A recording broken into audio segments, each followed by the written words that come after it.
how to turn on LED flash notification on iPhone. In this video, guys, I'm going to be walking you through on how you can turn on LED flash notification if you are using the iOS 16 or any other iOS.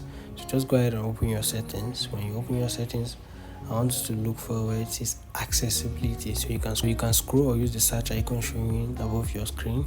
So as for me, I'm going to look. So here is it. Go ahead and click on where it says accessibility.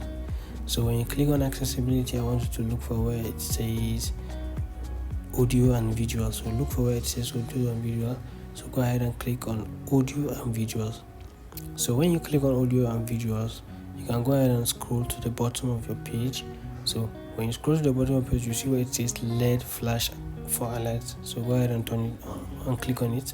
When you click on it, turn on the first one where it says LED flash for alerts. So when you click on it, if you want it to flash while your phone is on lock, you can go ahead and click on the second one, turn it on. If you want it to flash when your phone is on silence, you can go ahead and do this.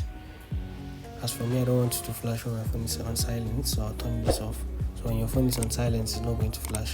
So I hope this video is helpful. If this video is helpful, don't forget to click the like and subscribe button to support the channel. See you on the next one.